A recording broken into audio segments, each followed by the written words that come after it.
Despite reusing themes from previous Spider-Man stories, Into the Spider-Verse finds a way to recycle them and convert them in creating a meta-story. There are so many Spider-Man stories that have been told through the years, and while the film pokes fun at this certain repetition, it is able to make a point from this.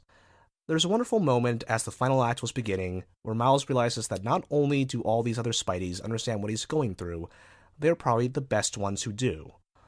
All of these characters have gone through profound loss, but they have all moved forward and answered the call to their greater responsibility. In a way, Into the Spider-Verse, more than any other Spider-Man film before it, is about one of the core ideas of Spider-Man. No matter what background, or in this case absurd backstory we may have, we all have a similar journey to reach our full potential. We all have heroes and figures to look up to. We have all suffered through a loss of a loved one. And while this may be overly optimistic, I'd like to believe that many of us have at least attempted to do good for someone else other than ourselves.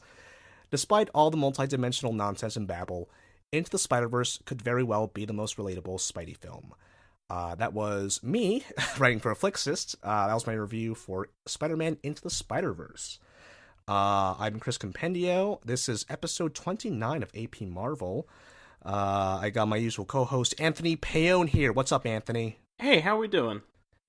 We are doing well. I'm not doing well. I have a cold. I'm hoping that's not going to register through this podcast. Izzy's show is not here today. At the last minute, she had to drop out. I encourage everyone to send her good vibes. You know her Twitter handle, Deliverlin. The best vibes. Yes, and we have a guest today. We have Karima Horn. Is that right? Because I have only been calling you the Blurred Girl for all this time. That is correct. Thank you so much. Yes, I am Karima Horn, aka the Blurred Girl, and I am a contributing editor for Sci-Fi Wire. And I'm really excited about talking about this movie. Ooh, yeah. So thank you for having me. Yeah, absolutely. Thank you. Thank you, our first verified Twitter guest here.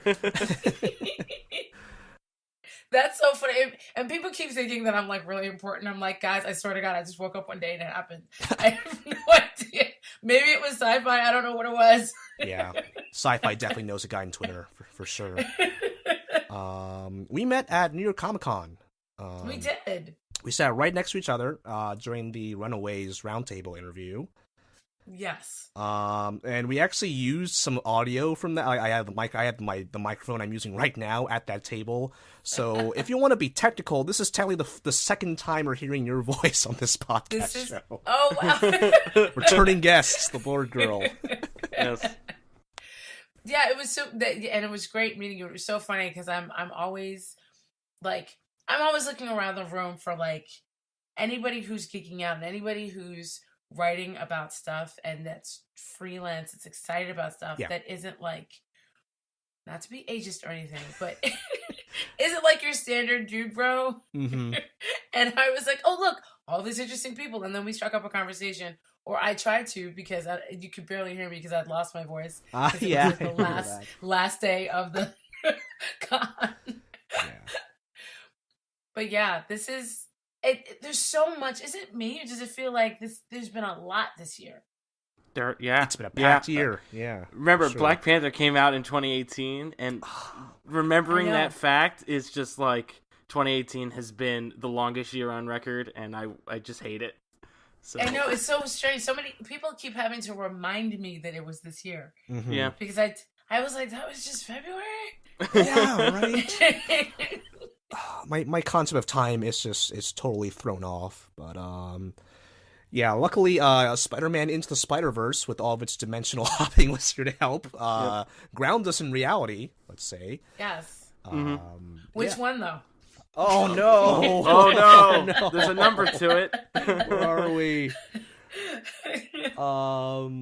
So actually, we live in Earth 99,999 to be exact. Just wanted to make that very clear. Thank you. Okay. What is this character that I'm listening to? That is my nerd voice. Okay. When he started with actually, I knew exactly where we were going. Yeah. Anthony, we have told the story multiple times about you getting excited over the MCU getting Spider-Man back with this weird Sony deal. Yes. So I'm wondering, when because we talk about this stuff all the time. Yeah. So when you learned that Sony were still doing their own thing, how did you react when you found out that there was going to be an animated Spider-Man movie, like without knowing what it was about?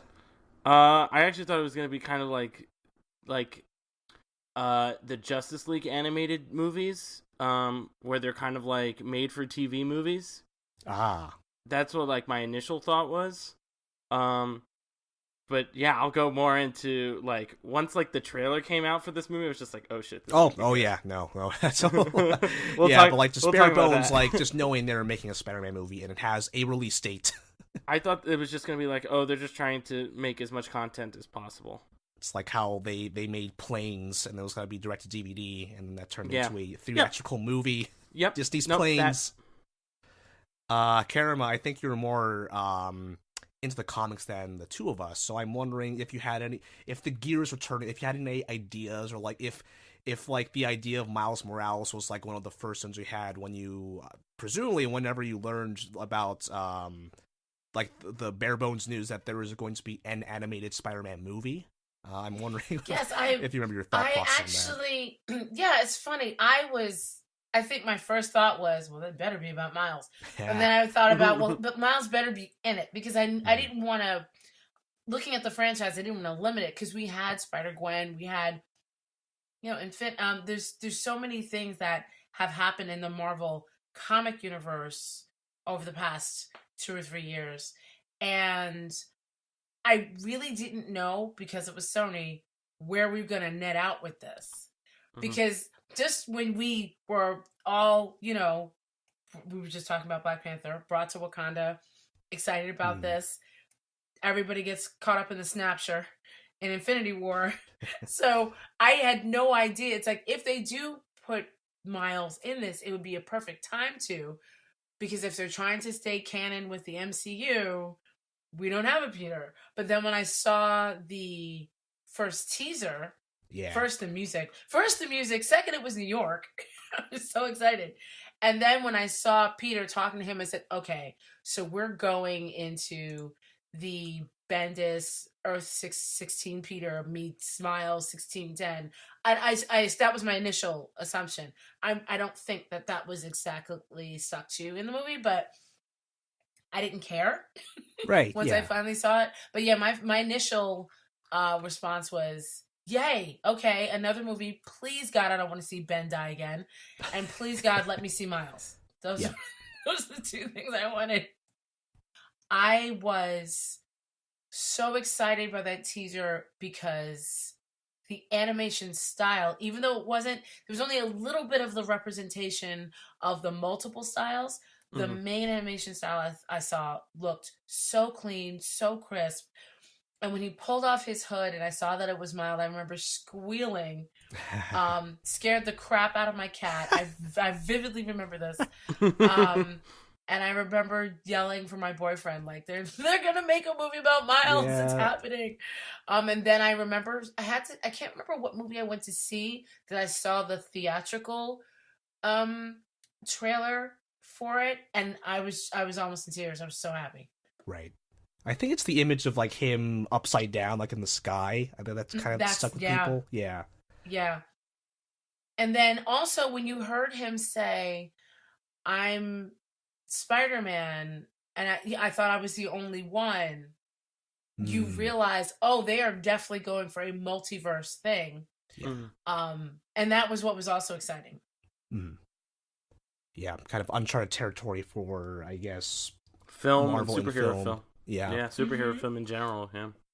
And honestly, I was gonna say was, and I was a little bit nervous because honestly, DC has always done, and I'm sorry, I know it's a Marvel podcast, but I've always kind of liked DC's animation a little bit. You're right. Better. You're totally right. No, we talk about that all the time. Yeah. Okay, yeah. I feel like Marvel dominates the live action space in terms of the movies, and I feel like DC has dominated the animation space. Yep. So even though I was excited, I was a little bit nervous.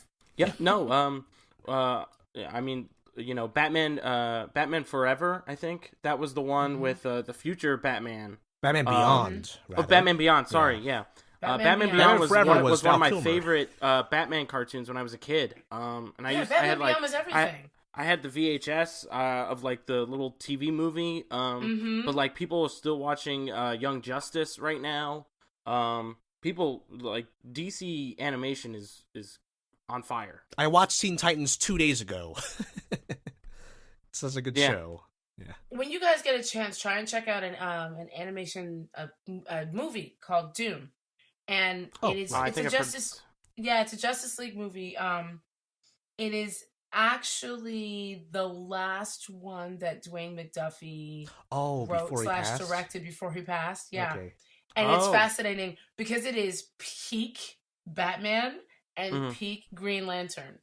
That's really cool. But it's animated again. The style is really, really epic. But we're not talking about that. We're talking about Spider-Man. But I'm just saying. That's why I got nervous because I have known outside of Earth's Mightiest Heroes, I have kind of not been always thrilled with the later animation coming out of Marvel. The Spider-Man animation, like Amazing Spider-Man and stuff like that from years ago, that still resonates, but I think it's because it resonated because of the storylines, and at that time it was some of the most popular animation. It didn't resonate because the animation itself was amazing, but the moment I saw this trailer and I saw what they were doing and how they were pulling it off, it also reminded me of anime in certain areas. Yes. Yep. And I'm a huge anime fan, so I was like, all right, I'm on board, let's do this. Cancel Christmas, this is what we're doing. Yep. Oh my. No, I had the exact same feeling a lot of the times of the uniqueness of just style choices, of seeing certain effects appear and stuff, and like someone's like character reactions would have like the flailing I don't know what that's called in anime, but when someone gets really angry in anime, you get like their eyes squint and then like their mouth gets like grrr, and then like just like a bunch of red, white, of the eyes, gray, all get behind them, and it's like, or like when they get really sad and depressed, they do like they just close their eyes and they do a sigh, and then the screen behind them just turns black, something like that. It's like like perfectly anime shit. So like there was just scenes throughout this movie of that, and I was just like, oh yeah, I am so well, I had to look up I had to remember the spelling of onomatopoeia because there are a lot of sounds like represented in word form, and it was just gorgeous. I guess we're just jumping straight to the actual movie then. Is there anything else to write before? Not so much. I mean, I really liked that first teaser, but I didn't follow this closely. I guess I don't know if it was because I was busy with stuff, but it wasn't until Venom post credits. So the post credits scene, which I say lightly because it wasn't really a scene. It was just like it was copy paste. Here's a scene from Spider-Verse. We'll just plop it after the credits of Venom. And that was the first time like I saw it on a big screen, and just the motion of it, and it felt like it was just awesome. It was it was so stimulating. It was just so like, well, I was fearful because I thought that by putting it at the end, because it was going to be bad. Well, here's the thing. It said, meanwhile, in a different universe. I was like, oh no, is Tom Hardy's Venom going to be in Spider-Verse? That was my initial thought, yeah. He did not show up. Okay. Fortunately. Okay. That would have been really funny, though. Yeah. I think the other thing that I did before I saw the movie was I went back and I checked out, like, where Miles first showed up in the comics, when Bendis first wrote him, and then his first run, Ultimate Comics Spider-Man. Yeah. That volume, I checked that out, and then the one Spider-Ham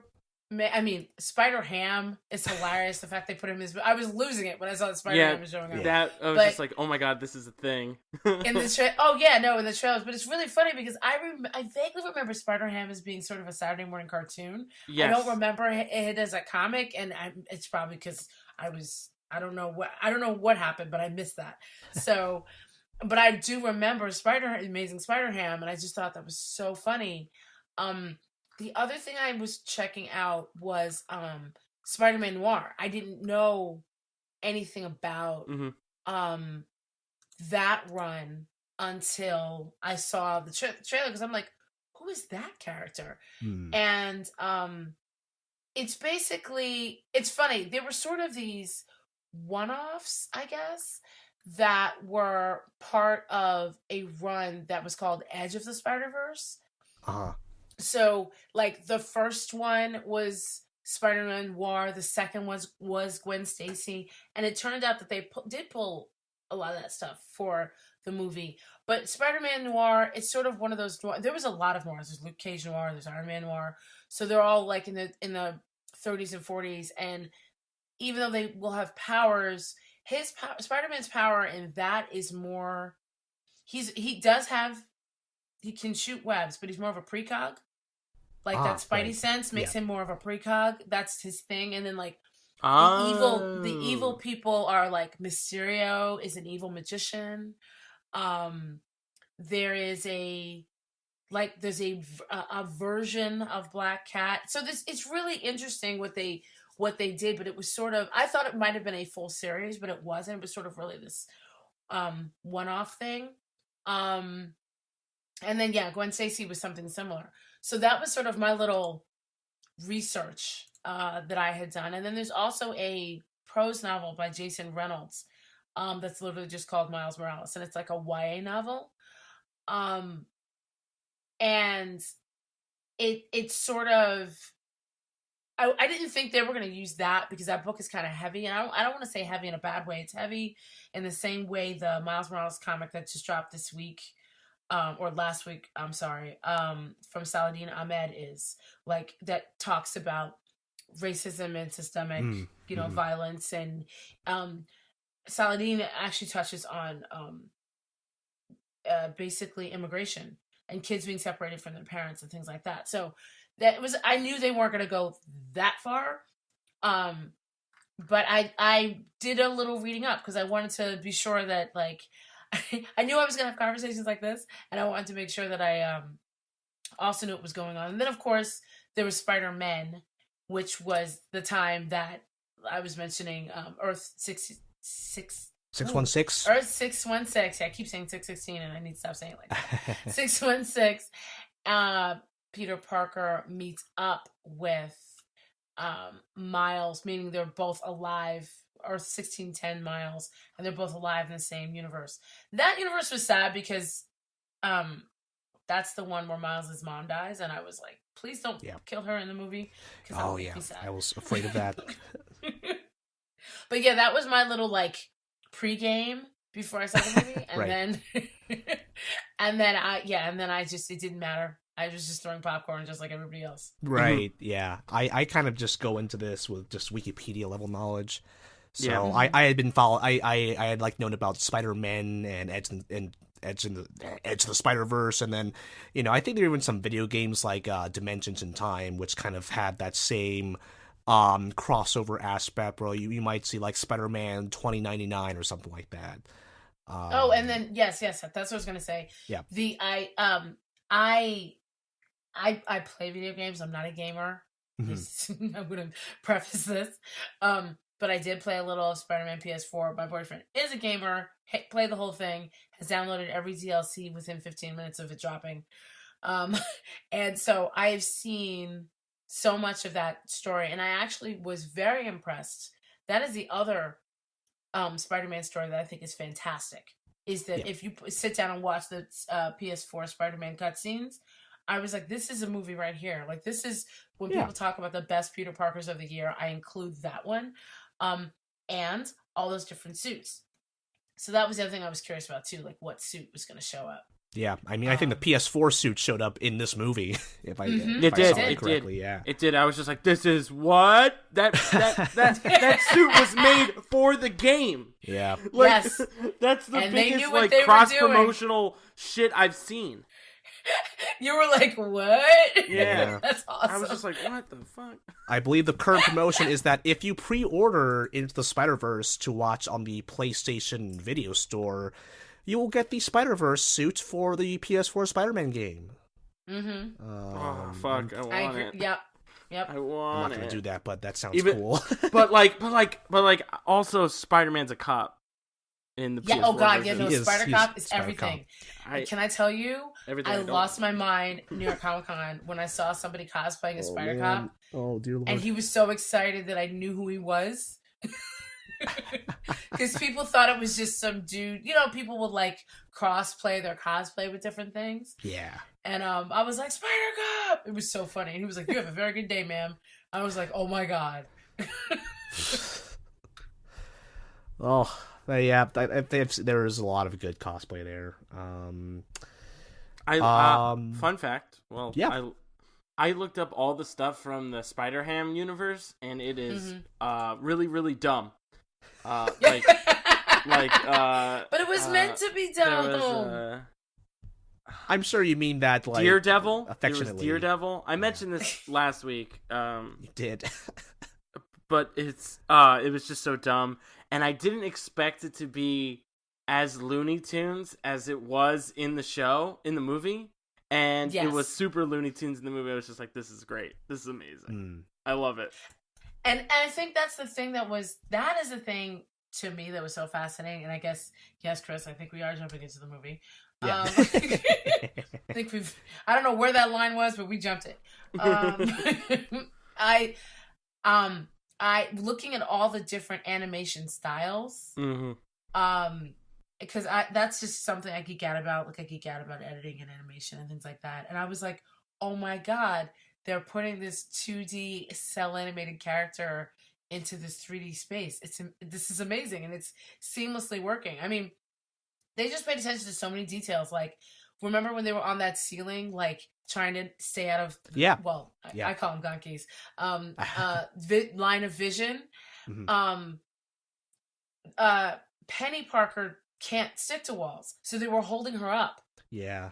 And I just thought that was so cute. Like, they paying attention to all those little details. And then even Peter Porker kind of bamfed from one side of that little group to the other, like straight out of like a Bugs Bunny cartoon. Yeah, and he pulled an anvil out of his pocket.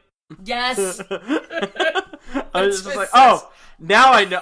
I know what this is. That makes complete sense. Yeah. It seems like a very deliberate, like when you're choosing the roster of Spider people, I guess, and I guess these were all very deliberate decisions so they can all have their own kind of style. So, one's black and white, one's Looney Tunes-esque, and Spider-Gwen kind of has her like neon lights going on, and Penny Parker is anime style. So none of it ever seemed out of place to me at all. When you're talking about that dorm room scene, like when they're standing together, it looks, I don't want to say normal, but it looks right. There is a tweet that I saw today by one of the animators for this movie that said it took him 3 months to animate that scene. Wow. Yeah, I can see it. Because of all the differing animation styles from all the characters, and having to have them move fluidly across the corner of the room. Yeah. It never feels like a gimmick. It just feels so natural. It feels so fluid. Yeah. No, it felt, and he had the hardest job because a lot of the other scenes, like many times when Penny was with her robot, she was by herself, and many times, Gwen was in the same world as Peter and Miles. So those animators, I'm not saying they had an easier job, but it was a little bit simpler because they weren't blending styles. Yeah. That scene and the scenes where they are all, and specifically that scene, they're on top of each other. You know what I mean? They're all like touching. It's not like they're separate and you're pulling in these different styles and they can just literally, like when they're on the rooftop, they're kind of all not next separated, to each other. They're separated, but that scene, I remember when I saw it, I'm like, that was work. So when he said 3 months, I believe it. It was really interesting, like, because this was like one of the first animated movies where you see the black lines of the characters. You see the characters being separated, and you could just see the distinct animation styles. And I mean, I think it was just like, and when they were all jumping, I mean, we're gonna go into like hardcore spoilers here. So I mean, the movie's been out for for multiple days. So sorry if you I haven't was gonna seen say it. it's been out for like So- more than 48 hours. so if you that- haven't I seen mean- it by now, man, you're But, not like, a real we're also fan. assuming- It's an episode about the movie. You expect some spoilers about Exactly. it. So when they're all hopping We're back not gonna into destroy their it. We're not gonna destroy it. when they're all hopping back into their portals, they all have that same aesthetic matched with it.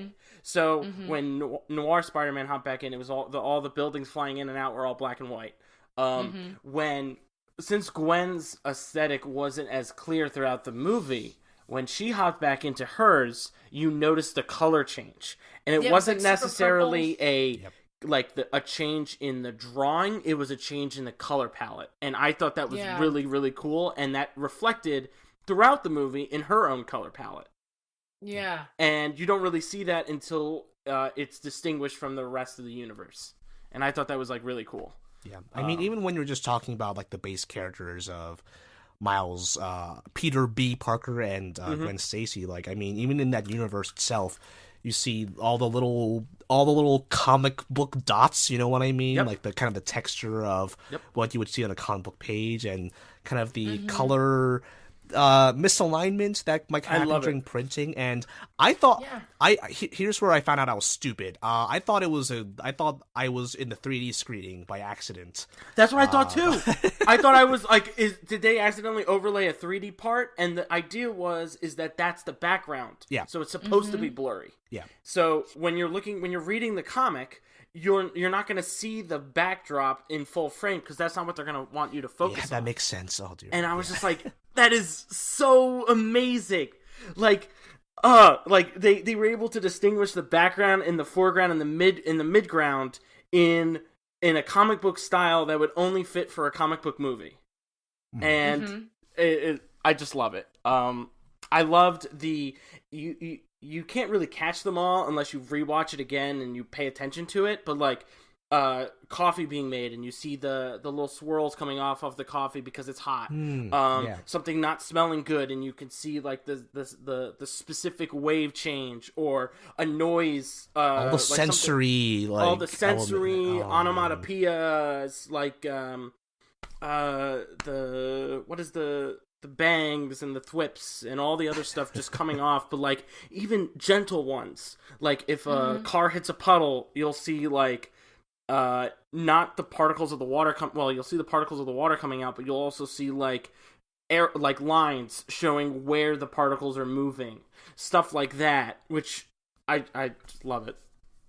Just a quick like geeky nerdy out thing. Please do. Those dots and stuff come from the fact that back in like Silver Age comics and stuff, they would limit their palette to 64 colors to keep printing costs down. And a way to make a color darker, so if you had like a red color but you wanted it to be like a dark red, you would add those black dots. Right. And it would appear like it's dark red.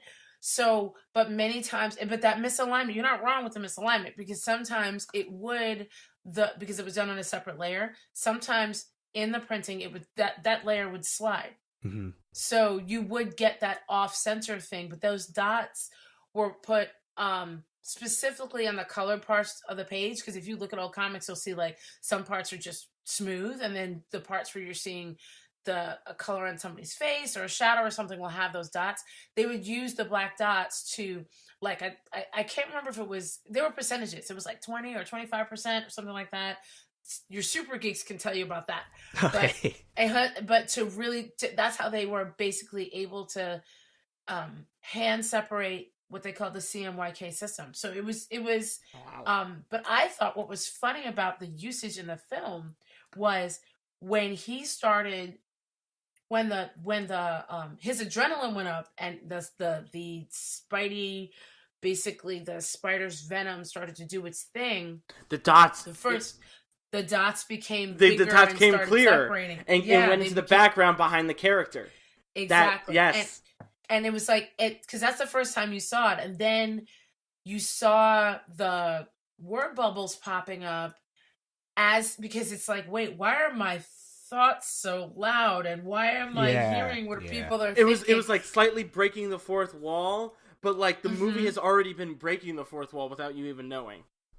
Exactly. And it was just such a fascinating way to use the comic book Aesthetic. medium Yeah. to show how his powers were kicking in. Yeah. I And just thought that was amazing. No, that's awesome. And I liked how when he was invisible, just just whenever I see people be invisible in movies and in video games and just in general medium, it always seems weird and off. But his invisibility, when you wanted him to be seen, when they wanted to show where he was, just that light, like pastel color, just felt really chill, and I just felt like this worked well. It's a very minute thing, but I liked it a lot. Well, you know what's interesting about the color too is that I was surprised at how bright and colorful this movie was. Yes, because I actually thought it was going to start bright and then go dark. But it stayed really bright. Even when he was with his uncle in the tunnel and just like hanging out and stuff. Like, you're dark, it's underground. But it still was a very bright and very saturated. A lot of neon. Saturated. Yeah, a lot of neon aesthetic. And, yeah. Yep. And I thought it was like when all the characters were like glitching out, it looked like it felt like a computer glitch. And it looked like a computer glitch because you saw like different panels of like imagine like you flip through a comic book. That's what it would look like over the individual character, and I thought that was really cool. Yes, and that's what happened with all the other parts of the universe, and I thought that was really interesting. This is going to be a huge, like, whenever this movie comes out in home release, like, all the YouTube videos are going to be like, top 100 details you missed in Into the Spider-Verse. Yeah. It's just going to be all of those things. One of the things that I am interested in, and just want more general statement, has any movie done this style before? Oh, they haven't. And not only have they not, that Sony is talking about, I was just reading about this today. Spider-Gwen. They're talking about copyrighting it. Oh, just the style. Like what? Trademarking the actual style, so that I know, and I'm like, but bad again. But what's interesting about that is when they said we're going to trademark this style, the first thing that came to my mind was which one? The comic book. There's like 8 styles in this movie. Yeah. The general here's a comic book looking movie. Yeah, I mean, I don't know. I saying that Anthony doesn't like that. No, I really am not a fan of that at all. There's so many parts of this that Anthony does not like, just like the whole corporation trying to own this creative element, this whole like it's Sony thing. Yeah, look, I like the idea of competition between Sony and Marvel now. Like Sony's got skin in the game, and I like that. Again, but like. They're trying to copyright an art style that a team of artists created and worked on. That a corporation can now. It's like, nope, only we can do it, and if we can fire you whenever we want, and then we can hire other animators to do it if you don't want to get the pay from it, because the profits are going to other people and not the people that made it, and it pisses me off. I will talk. If you want to call this like in a singular art style, I mean all of that style.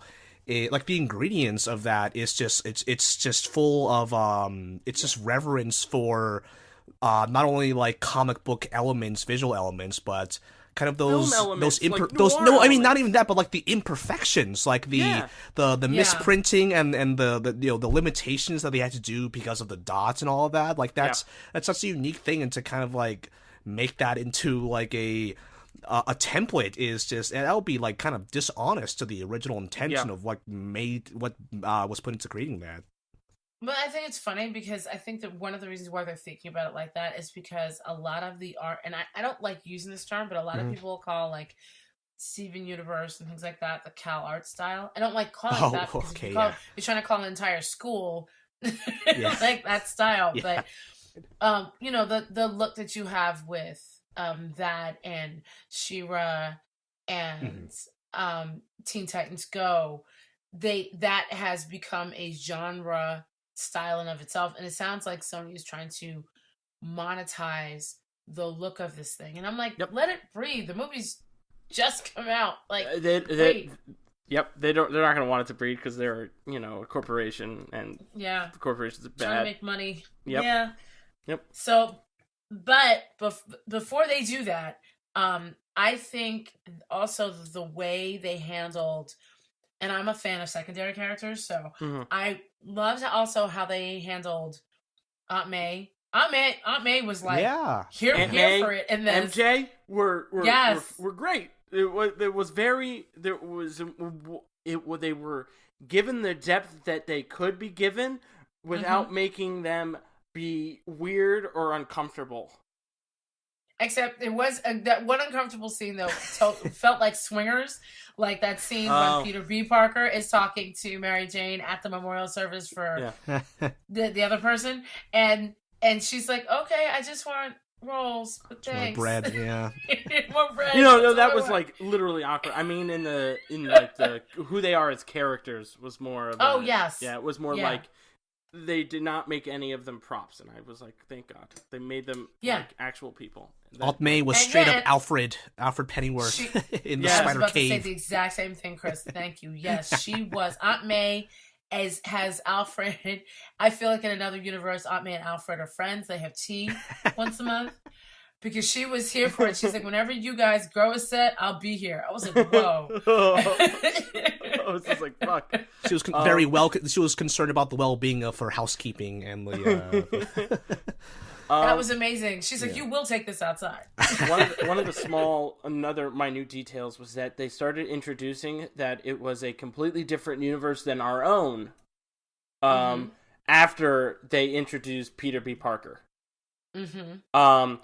And one of the first instances of that, other than like Planet Inglewood, and like like stuff like that. Yeah. Other than those things, the perfect thing, and I want to live in this fucking universe. I want to live in Miles Morales' universe because there's fucking Chance 4 out, and I want to. Chance has a 4th album in Spider-Verse, and I want to be there. I want to listen to it. I want to just jam out to Chance's 4th album, please. I did not know the best. Yeah, there was an album. There was basically a vinyl or an album poster that was basically Chance's head pose from his 3rd album, but his hat had the number 4 on it. So that means it was the 4th album. Wow. Wow, you caught that. So like little things like that are just like, oh, this is cool. Times Square as a location with all the billboards, that was kind of like the grounding mechanism of like, okay, now you are in this universe. Instead of oh hello, here's hi hello with Nick Kroll and John Mulaney. Yeah, that Times Square thing was hilarious. And I also think for me, and this is something that I was looking forward to, because you saw a little bit of it in the way, one of the things that has always bothered me a little bit about the way Bendis handled Miles' character. I don't really feel like, even though he said it repeatedly, I'm Afro-Latino, he did not, I don't think he didn't stick the landing, I felt, in the comics with that. Right. He had his abuelita show up and start screaming at him, but he really didn't handle it well. This movie, I don't know, just for me, the Scorpion scene where he was speaking Spanish and then Miles responded in Spanish was like, oh, okay, like everyone understands where we are. We're all on the same page. Exactly. And I mean, like when he even that earlier scene when he was just getting dressed in the morning, he's switching back and forth from English to Spanish, then leaving the house, walking down the street, speaking like I was like, this is every little black Boricua boy that lives in my neighborhood. Like, I was so excited because that is a normalization that you don't see. And everybody talks about diversity, but very few people talk about normalization. Just make it look normal. And Shamik Moore talked about that. And even I read an interview with Phil Lord, who's one of the writers. I think IO9 did it. And Phil Lord's mother is Cuban, and his father's white. And he said it was a deliberate choice. And he said, I just wanted to give a little shout out to bilingual kids everywhere. That it's just part of the fabric of Miles' community and family life. And he also wanted to make sure that Miles spoke Spanish different, which happens to bilingual kids. They speak it with an English accent. They speak, even though they're fluent, it just sounds different because of how they speak, as opposed to like Lauren Velez, who played his mother, and just all these little things. Even when he goes to curse when he almost falls, that was sort of like saying darn as opposed to damn, which is hysterical to me, because it was just, but all these little moments, and also not subtitling it. Yes, I was just going to make that comment. The only time they subtitled it was when Scorpion came in. Because that specific dialogue may not have been, like, if you did not take introductory Spanish, you would not have understood what he said. Also, it was an action sequence. And also the mask, you can't always tell what his face is doing. Yep. Like, his mother, when he almost knocks everything over, you don't understand. You don't need to understand her to know. She's like, if you don't pick this up and get your stuff together and get to school, you know what I mean? So it was, those moments were fantastic. The moments that he had with Aaron, also, I'm biased because Mahershala Ali could read me a phone book and I'd be happy, but just the moments he had with him, you really felt their relationship. Mm-hmm. Yep. And even the he stuff was the with cool his dad, uncle. He was the cool uncle. Yeah, he was a cool uncle. And the way that was portrayed in the movie, I felt was better than the way it was sort of revealed in the comics. And in the comics, his dad worked for S.H.I.E.L.D. In the comics, here his dad's a cop, and I think that's fine. It gives you just enough like authority, but not like knowing everything that's going on. Yeah. That was amazing. Yeah, in Homecoming, you see Aaron. Aaron's played by Donald Glover. And a fun fact with that is that Brian Michael Bendis actually admitted once that he patterned his original look for Miles after Donald Glover's character in Community. Oh, shit. Yeah, Troy Barnes had Spider-Man pajamas, I think, or something like that. Exactly, he had Spider-Man pajamas on, yeah. But by the time they made the movie, he sort of had aged out of Miles' range, so they made him Aaron as sort of a, I don't know, I guess a nod. But yeah. No, do you guys wonder who they're gonna bring in to play Miles in the next live action? Yeah, in live action. I don't know. We haven't even find someone new. Find a young, bright, unknown, talented, athletic, half black, half Hispanic kid. Yeah. What they said, if Marvel's listening. What they said. Kevin Feige, write this down. It's really easy. Look, at this point, I kind of trust Kevin Feige to find the person. Sure, yeah. For the sake of comic book sanctity. So he knows there would be a shitstorm if he did not. Yeah, that too.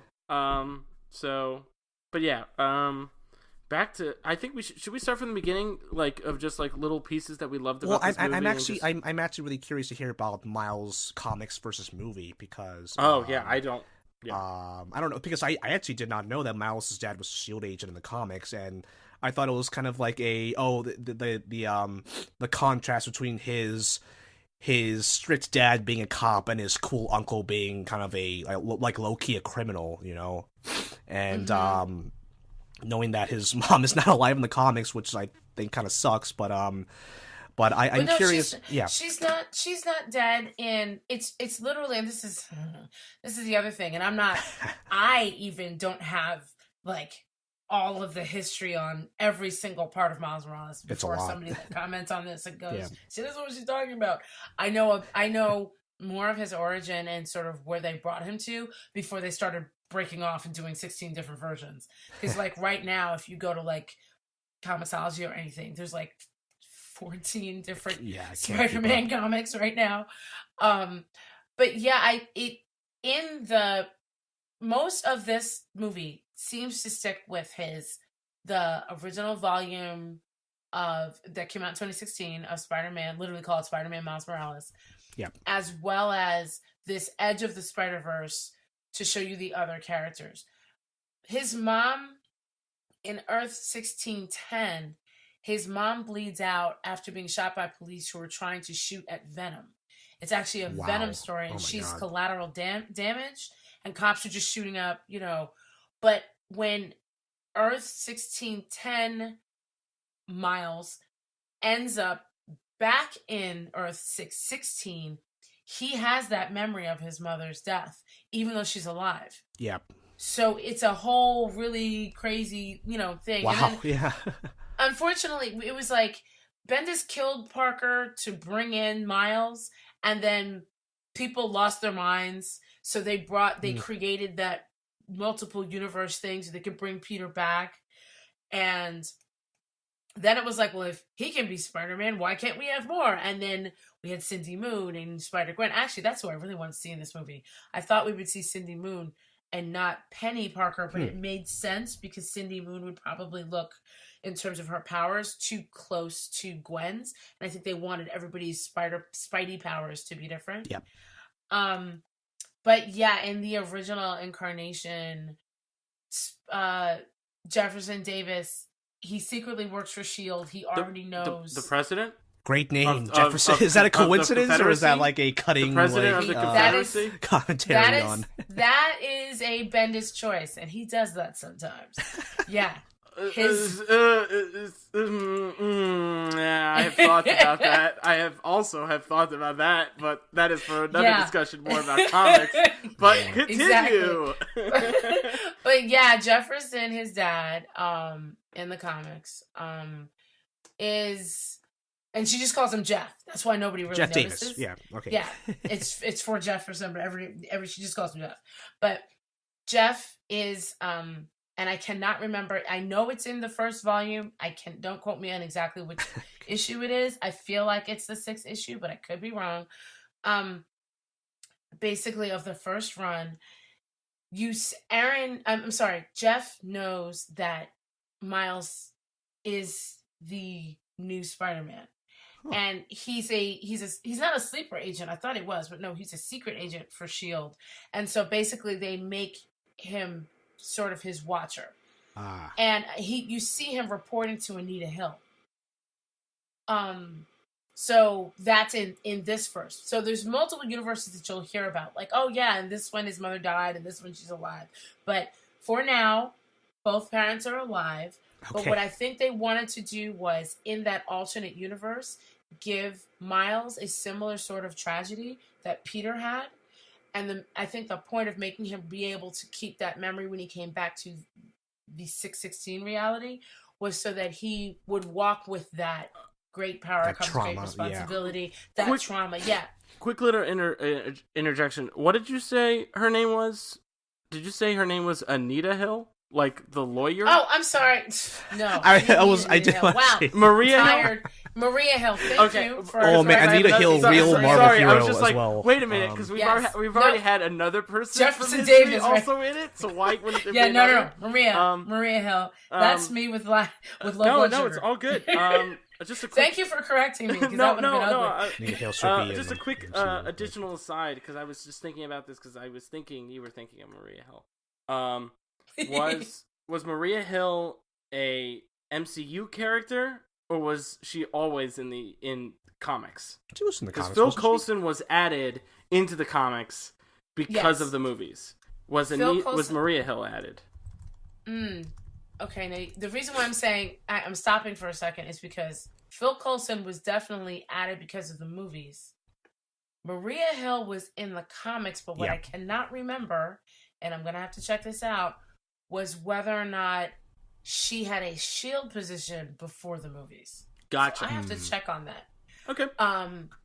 But yeah, no, Phil was definitely added. Yeah. It's really funny that you said that because I know this is completely different, but I just had this argument with somebody about basically the Transformers that are out in Bumblebee, and People are saying Bumblebee is good. Oh, Bumblebee's amazing, but that's The I know past that's not what we're talking December about. Yeah, usually is like Star Wars, and then like Mhm. garbage movies has had good movies. yeah.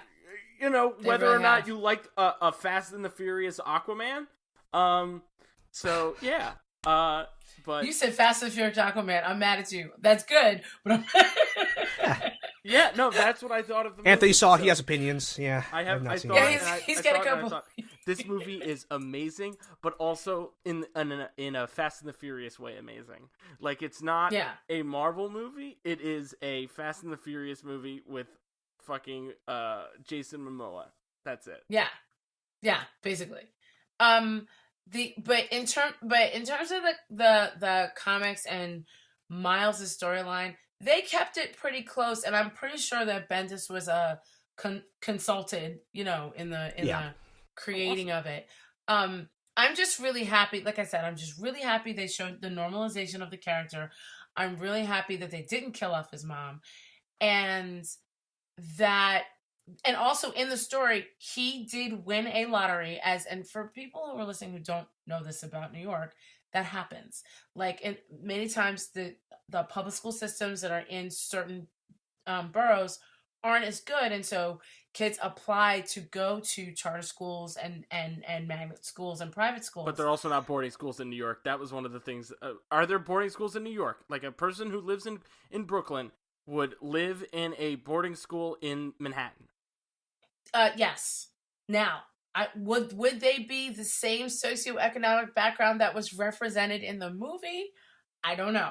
I mean, but I do know of people that went and stayed in dorms in private high schools in New York. So that's wild. Because I know kids that went to Regis and they didn't even do that. Right. And like, Regis is that's like, not but Regis is preppy. But is Regis private? Yes. Yeah, Regis is private, I thought. Okay.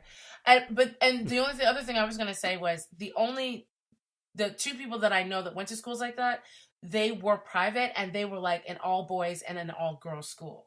Mm-hmm. So that was what was a little bit different. I think what I think he was trying to do was provide a way for him not to be up under his parents 24/7, so he could run around. Because I can tell you right now, if both his parents are at home, a Puerto Rican mother is not going to be like, wait, you just went out, you're not telling me? I don't think so. So I think Bendis knew that he was like, okay, I don't know enough about this, but I know one thing. We need to get him off into a campus somewhere. Being the whole lottery to get into the school is a very normal thing. Mm-hmm. You are correct, though, Anthony, in that the dorm and living in the dorm is definitely a rarity. Yeah, and the fact that he could walk, like he was walking, and then his father picked him up in his police car and took him. So it's like he's going to another borough. He could have taken the subway to another borough. Exactly. But I just thought that part, people from New York probably wouldn't notice that. Kind of like in Spider-Man Homecoming. And I was like, oh, cool. I know that subway stop in Queens. And then he would come out the subway and I'm like, and it was fucking that's not Bronx Queens. High School of Science. Right. Yeah. He would get out and I'm like, oh, you're in Atlanta now. Yeah. Okay. So to add context to this, and I think we've talked about this in our Christianity episode when talking about Daredevil. But me and Izzy both went to private schools. I need to listen to that episode. I actually went to Fordham Prep in the Bronx. Okay. And Izzy went to Sacred Heart, not the one in the city, but the one in Connecticut. Okay. So just to give some context of where we both, lived and our reference to New York City. Right, which is why when you saw him with a suitcase, you were like, "Where's he going?" At first, I was like, "Oh, wait I thought he just had a lot of books." That doesn't make any sense. I thought he had a lot of books. I didn't realize that was like when his father said.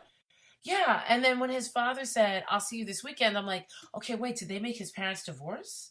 And he's like, "No, they were both there that morning." And then I was like, "Oh, this is a boarding school." Okay. Yep. I was confused. But yes, that was not lost on me either. You're absolutely right, Anthony. I think also I missed Ganke. Is it Gank or Ganke? I always say it wrong. I always wanted his friend to talk. He didn't talk the whole thing. He just kind of passed out. Oh, his roommate? Yeah. Okay. Because Ganke, his best friend since he was 3 years old in the comics is Ganke Lee. And they drew him exactly like him. Yeah, but he's never met him before. Yeah, that he first introduced himself at the end of the movie. Yeah. So I think they wanna build on that relationship a little bit more instead of being like friends since they were kids, which I think is a better way to do it because you see the relationship develop instead of having what we already have in Homecoming, which is an already developed friendship when the movie begins. Yeah.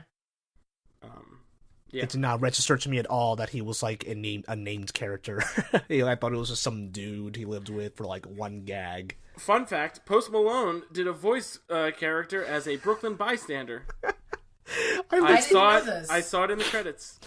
I was for some reason, my sister and I earlier today, I don't know how, but we ended up talking about Post Malone, and I looked up his Wikipedia page, and without realizing it, like I found his filmography section, which is one film into the Spider-Verse as Brooklyn bystander. Yeah, because he does the Sunflower song, which is an awesome song, by the way. Like, fucking the only Post Malone song I love. And also he sings it in the movie. Like, Miles sings it to calm himself.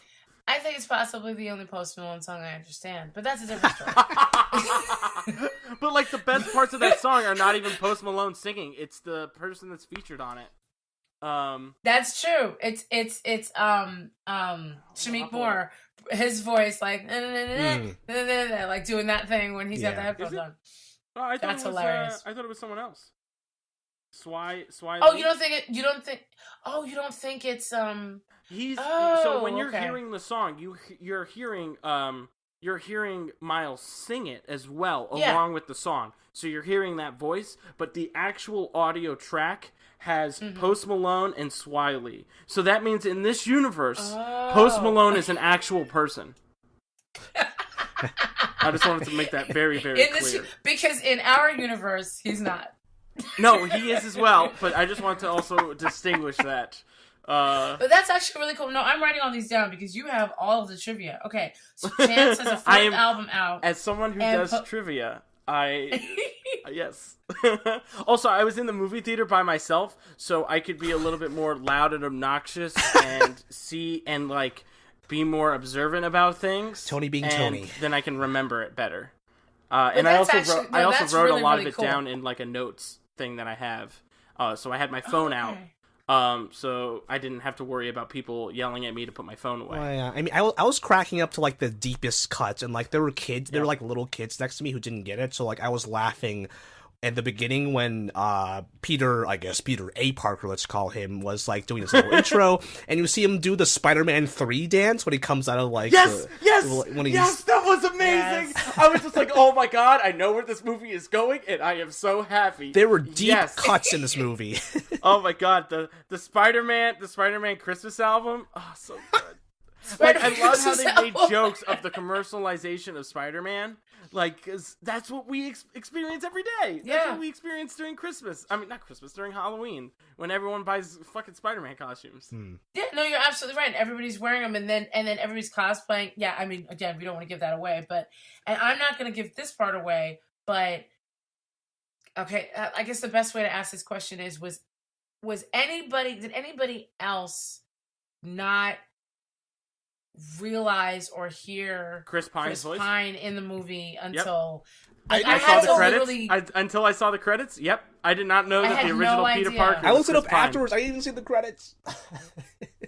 Wait, you missed the credits? No, I missed his name in the credits, or like I didn't notice for some reason. Like, wait a minute. The mid credits was awesome. The mid credits was wild. Yeah, no, that's another one. Remember when I said I yelled during the trailer? I yelled again when that scene came up. I was just like, what the fuck? The mid credits were just like. No, well, I'm not talking about the end credits one. I'm talking about like just like the mid credits animation, with just like all the bajillion Spider-Mans. Yes, the desk and even the end one is the end one is good. Is for all of you memers out there. It was It was so silly. It had just the right amount of meme and substance, and that's all I want in end credit scene. Get ready, AP Marvel listeners, for our cursed episode about end credit scenes. Where I go through a detailed list of what makes a good end credit scene. And goddamn, that's actually really good. Into the Spider-Verse did the best one because it covered all of the points that I needed. I really thought one. that Tobey Maguire, Andrew Garfield, and Tom Holland would show up in this movie. I wouldn't be surprised if they did, but like I was kind of surprised they didn't. I also was really I had heard that Lily Tomlin was going to be in the movie, but I was very excited to see who she ended up playing. Mm-hmm. And that was another one that took me a minute, and then I heard her voice, and I was, oh my god! Zoe Kravitz as Mary Jane? I'm sorry? Zoe Kravitz as Mary Jane Watson? Yes. Yeah, like there's I was completely surprised. And then of course, Haley Steinfeld, who's having a very busy season. She's the voice of Gwen, and she's also starring in Bumblebee. Yep. Good for and her. Apparently also sings. I missed that part. Yeah, she sings. Pitch Perfect too. Like Come on. Right. No, I know. You know what it was? I knew like that movie. It's sort of like when you see people outside of another, like a particular movie, you kind of miss it. Or if they look different, you miss it. Yeah. I kind of missed that altogether. Yeah, a lot of the voices were great. Brian Tyree Henry as his dad, and he's so good. He's Paperboy in Atlanta, right? Yes, he is. He's so good in Atlanta. Oh my god, yeah. That episode with the barbershop was so with the barber who's going through all those errands is so funny. Mm-hmm. What did you guys think of Prowler? So I mean, Aaron Davis, basically Aaron Davis, his uncle. I think my Wikipedia knowledge made me like when the Prowler showed up, I was like, oh wait, that's his uncle, right? But it was still there was still something like very terrifying about him, like especially knowing like when there's still a dramatic irony when they don't realize who they are and he's chasing him down. It was like this very intense feeling, and I liked how it was kind of reflected in the animation and the sound design, and like I actually jumped a few times when he ended up in the apartment. No, absolutely. Yeah, and so instead of killing his mom, they killed his uncle, right? Like how Wait, Peter are we allowed Parker's to say uncle's that? dead. Isn't that a spoiler? Yeah, no, I think we've already been spoiling stuff. We talked about the end scene. We're fine. Yeah. Okay. Yeah. So yeah, I will say this. Because in the comics something similar happens. So I kind of saw it coming, but I was really happy that they didn't make him attack Miles. I'm glad that when he realized who he was like, "Oh man, why are you here?" You know, I'm glad that that was the outcome, because if they had made him attack him and then he found out who he was, that Miles found out who he was, I would have been like, he doesn't need that kind of trauma. Yeah, no, I think that's a very good point. That it's very significant that they were able to time his fear of fighting and also not hurting his not uncovering finding his courage to then punch someone to end up being his uncle. Because I feel like that happens in a lot of movies and TV shows. But I like how they did it here, where they separated the two. He was not able to have any other issues stemming from punching his uncle, who would then be a child. Who then died. But I'm also glad that we saw a lot of. I'm glad Miles didn't know what he was doing when he got his powers. You know what I mean? Yeah. Yeah. I'm glad that he had to learn how to figure all that out. Yeah. Like that is one problem I will say I have with Aquaman. I was like, isn't he supposed to be teaching you? You kind of learning kind of quick here, dude. Yep. Yeah, I mean that's the thing. Like he had to earn the suit at the end, like making his own suit, like the kind of the black, mostly spray painted it black suit and then that he spray made painted at the end. the. I was expecting him to like be in that suit the whole time, but like it didn't come until the end, and that kind of made it more effective to me. Yeah. Yeah. He made he made it his own. He didn't just steal it. It's him wearing sneakers in a suit that was spray painted, and then a design that he spray painted on. And I like how earlier in the movie you see that he's very good at spray painting, so it fits. Yeah. Yep. I also like the fact that we are geeking out over a Spider-Man movie where the two main characters are in. It's funny. I heard somebody else say this the other day at Sci-Fi. So the two main characters are in sweatpants and Nikes. That's no, true. I'm serious because it really gives to the everyman kind of thing of this. Yes. So I really feel like that's one of the themes. Like everybody can be Spider-Man, everybody can be a hero. It just depends on the decisions that you make. What's it? There is a comic by this great tweeter by the name of Pixelated Boat, and one of the comics is about Spider-Man without any pants. It's a very memey comic, but basically is naked from the waist down Spider-Man. And it's just Spider-Man swinging around, and then all of a sudden there's a text bubble that says, "Hey Spidey, we are sick of seeing your exposed anus and genitals. Put some pants on, you lazy bum." And then the next panel is just Spider-Man just saying no. And it is very dumb, very minimal, but very funny. I highly recommend people go check out Pixelated Boats comics. They are very dumb and very over the top. But it's like I will check this out because timed look, out perfect. It's actually in Spider-Man Pixelated PS4, Boats. Pin's tweet. So check that out. Yeah. I will absolutely check that out. And I mean, look, we've been looking at Spider-Man swinging around in his underwear and his skivvies for PS4. In Spider-Man PS4, you can have a skin that basically is him riding around in Spider-Man boxers. But what was really funny is sometimes it glitches and it sticks that way. Like you can't put any clothes on him. Yep. It's kind of what's happening with like Red Dead Redemption. Like all of a sudden he's just naked. It's very funny. Are you in cutscenes as underwear Spider-Man? Yes. Like, is that? Yes. Oh, in yes, some you of them, are. yes. Oh, yes, it's you very are. funny. You can have the most dramatic scene, and he'll be wearing his fucking his one mask on, and he's fucking naked. Video except for his games. boxers. Yes. There's that one meme that's been around for a while of just like when you customize when your customized character appears in a cutscene, and it's like a real person dressed in this really crazy outfit, and it's like a very serious moment. That is funny. Little narrative dissonance. We have not said the word Narrative Kingpin dissonance, at all. I was about to because I was going to bring up Liev Schreiber. Yeah. He played a giant because square man. The giant square, But yes. he played like the visual aesthetic of Kingpin was exactly what he looked like in the comics. Very big and a giant square man. Custom-sized doors for him and his... Yes. No, they did a very good... It's funny because at first I thought about what a caricature he looked like, and then I said, nope, in this world, it makes sense. Yep.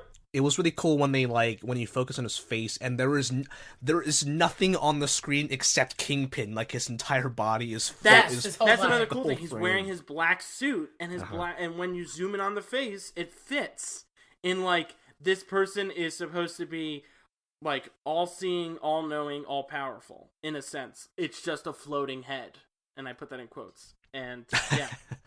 No, and you know what's also interesting about it scary. is his storyline. Also, it was very close to the, even for people who are not reading comics, he's very close to the Daredevil storyline that we've seen on Netflix. Yep. No, Vanessa. Like it was all Rest in about peace. All about Vanessa. Yeah, exactly. Rest in peace. All about Vanessa and the son that they had. Wait, did she die in season 3? No, I'm talking about the show being rested. Oh, in the movie. Okay.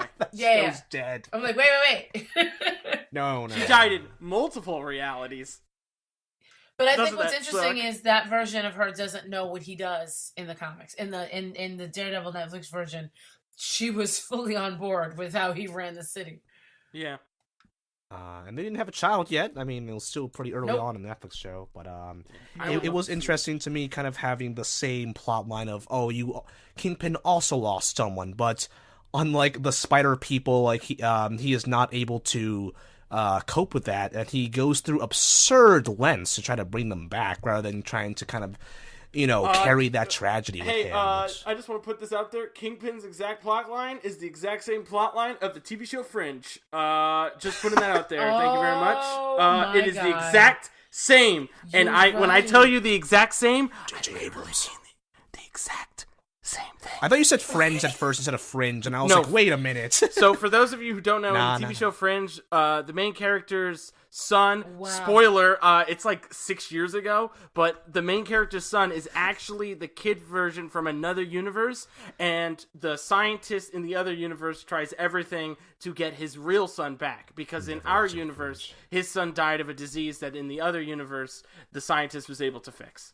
And the only reason why he wasn't able to fix it in our universe is because he did too much acid. Oh my God. Okay, J.J. Abrams. All right.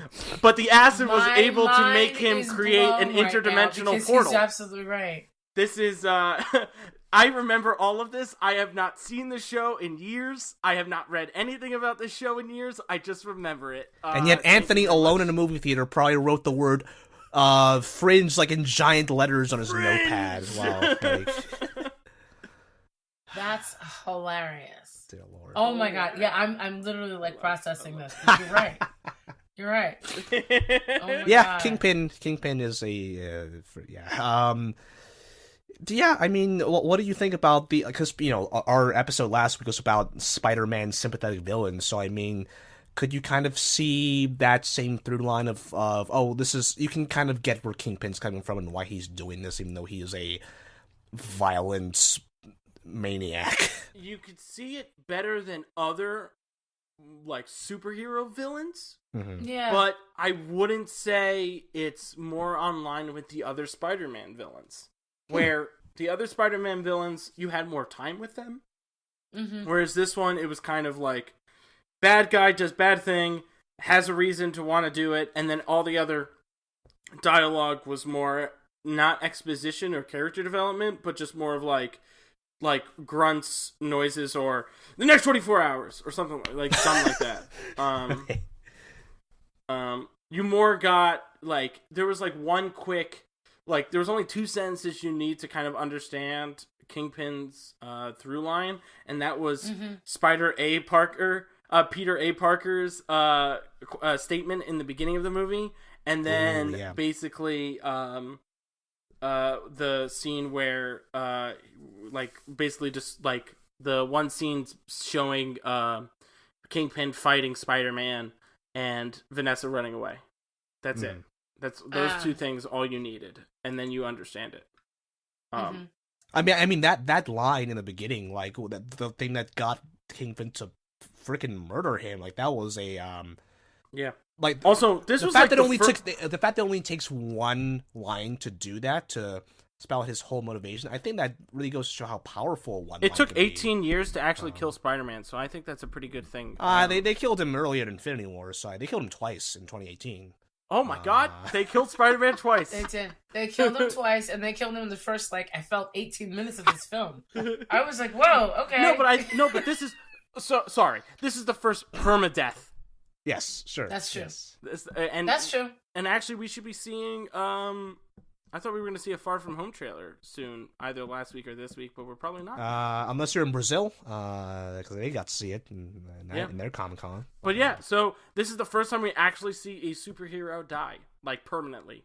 Like, a mainstream superhero die permanently. The title hero. Other than Wolverine. Yeah.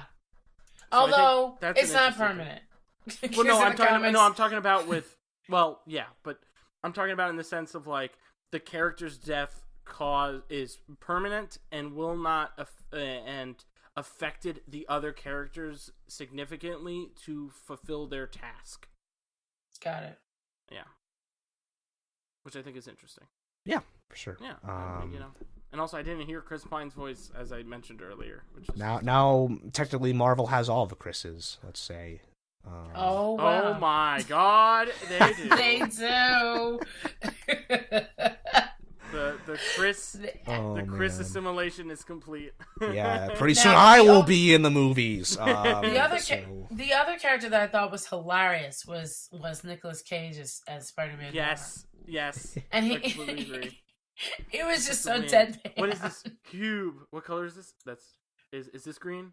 Is this purple? Is this red? Because all he sees is black and white. Right. I will solve this cube thing. And even though I don't know what it is, I will solve it.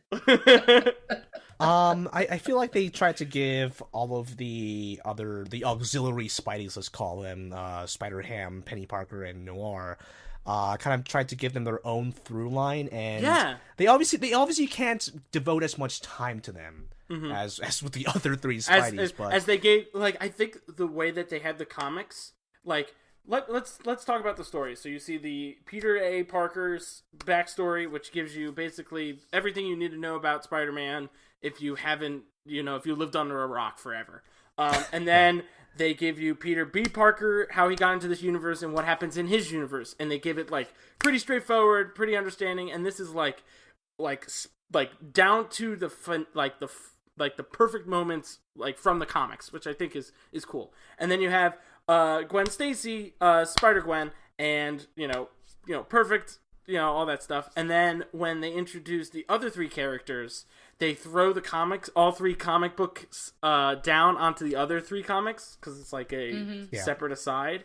And it's like, okay, there's a lot of shit going on, and I think that was a cool little joke and aside to say like these characters are not just made up for the movie; they are real people. There are real comics about them, which is an additional thing. It's just that like those through lines were like the Rubik's Cube thing. Like that was funny the first time, but I felt like that was the only joke they had with Spider-Man Noir. And well, also when they're talking about who they lost, and everybody says, I lost my dad. He's like, yes. When Peter B. Parker says, I lost my Uncle Ben, and Noir says, yes, I lost my Uncle Benjamin. So I it's laughed sort at of that like one. these little moments which were, I think something got lost in translation with Penny's story too, because I've had several people say to me like, why was she upset that the robot died? Yeah, that's where the power came from. Well, and they did not execute that properly. Her father built the robot. Exactly, but I don't think that was made clear. I knew that from the comics, but I don't think that was made clear. I remember hearing it, but it wasn't as distinct as I think other people would have gotten. She was running through her backstory. Yes. And her father, like, that was the last remnant of her father. Like, that's all she had left. So that's why she was upset. But so many people were like, why is she mad? It's just a robot. She's got the spider. I was like, oh my God. It didn't register. It's her dad. Yeah. Nope. Yeah. I actually didn't realize it until after seeing the movie. Because, like, when I was watching, I was just like, oh, it's sad. She lost something that was, like, a part of her. But I didn't. But I thought, oh, it's just a robot. She'll just rebuild another one. And then after I thought about, like, going through the movie again now, I was just like, oh, yeah, she said that was her father. And then I was able to remember before we talked about it. So, yeah, I think they briefly were able to describe all the characters, like Noir, Ham, and Penny real quickly. Mm-hmm. Yeah. They could have gone, like, I'm partially glad they didn't, partially disappointed they didn't, but they could have gone on the way where, like, maybe just that last final scene might have, like, a bunch of other spider people popping out just for, like, this one action sequence. I imagine that would have been too hard to animate. No, I think that would have been, that would have been kind of like what happened in Iron Man 3. Sure. Where you saw all of these amazing suits do amazingly cool things that all have all of their character, like, plot lines and storylines.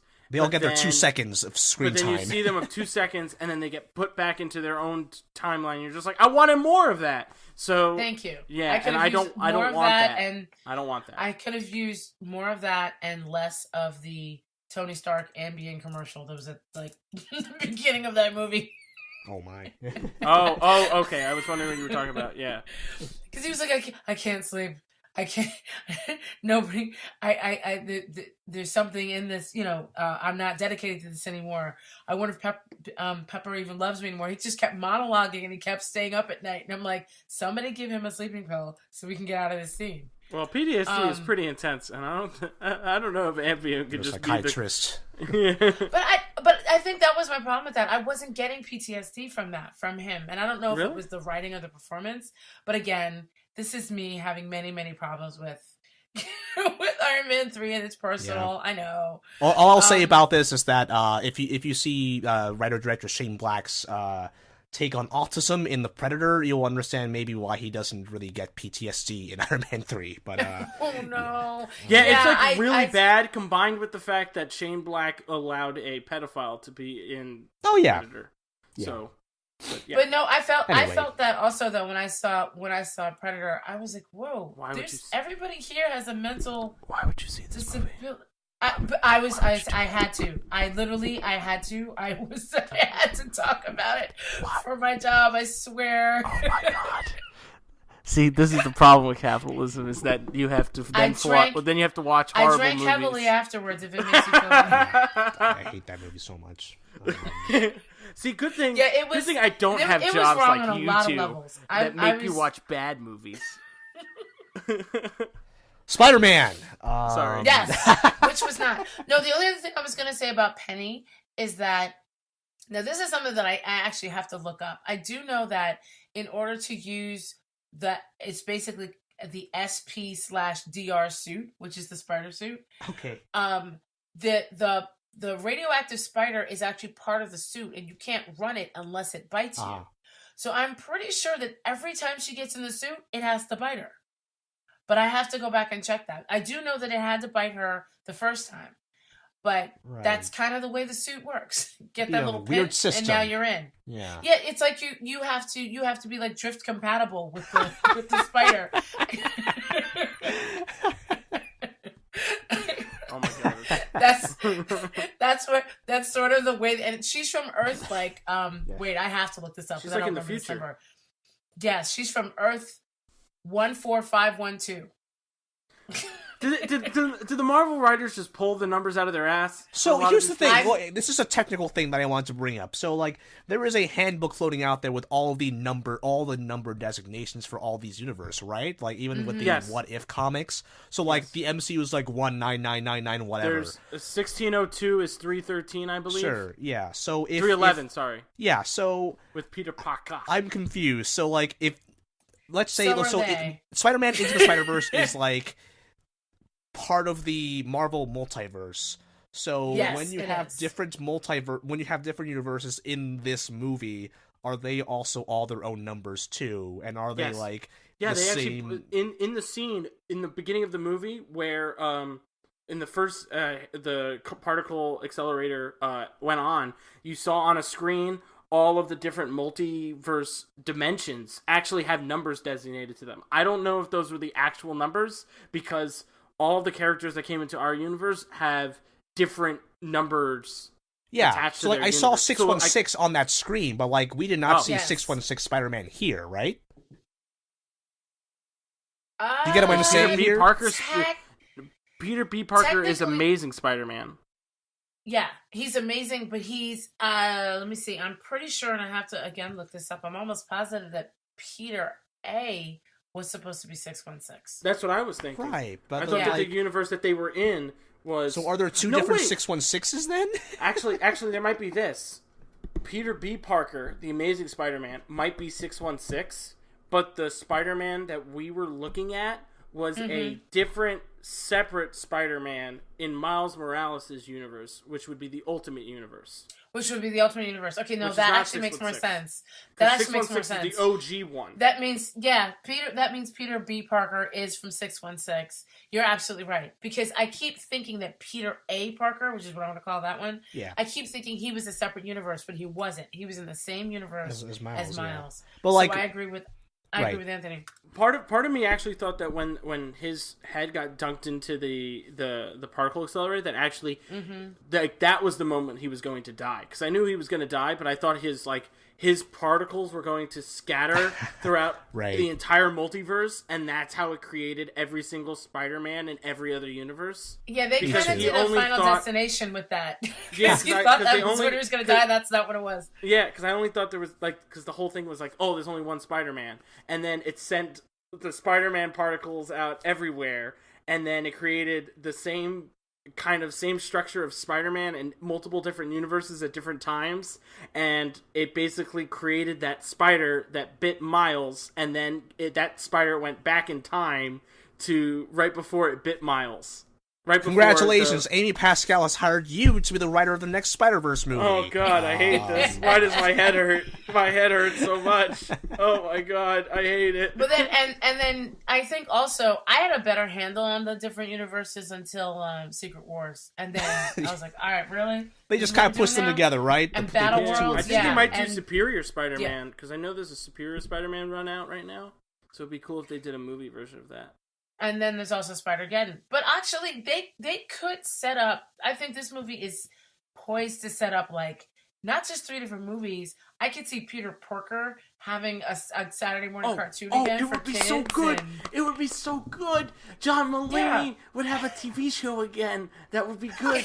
That would be good. What else? What was I thinking of? But Gwen, I think, they've already announced that Gwen's it's gonna have her Silk. own. It's gonna be Silk, Spider-Gwen, and then Sure.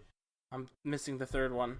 Maybe Spider-Woman. Black Cat, maybe? Spider-Woman. I think it's Spider-Woman, yeah. And Spider-Woman, yeah. And Spider-Woman showed up in Miles' original storyline, so that's who I think they're going to go for. Yeah. Because basically, after Peter Parker dies in the comic, in Miles Morales now comic, and he takes on the mantle of Spider-Man, he does that. He goes to a costume shop and he basically gets a Spider-Man suit and starts running around saving people. But people are like, dude, that's in poor taste. Like, why would you do that? Spider-Man's dead. And she kidnaps him and is like, look, I don't know who you are or what you think you're doing, but this is not cool. And she kidnaps him, takes him to S.H.I.E.L.D., and he's interrogated by Nick Fury. But Spider-Woman is the whole reason why anybody finds out who he is. So it makes sense if Spider-Woman is in this universe. Okay. All right. Well, You guys are like, all right. yeah, I will take your word for it.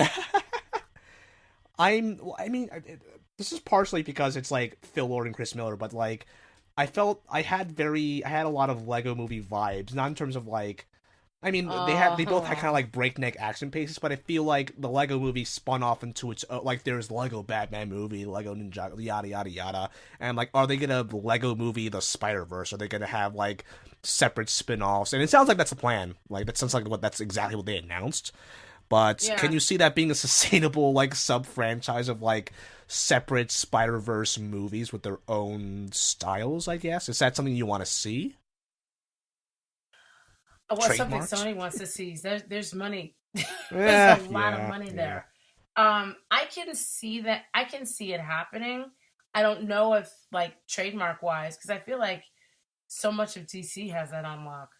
I can see it. I really think that what this movie is going to do, because not just in animation, but in movies and in comics, there's such a big push for the YA market.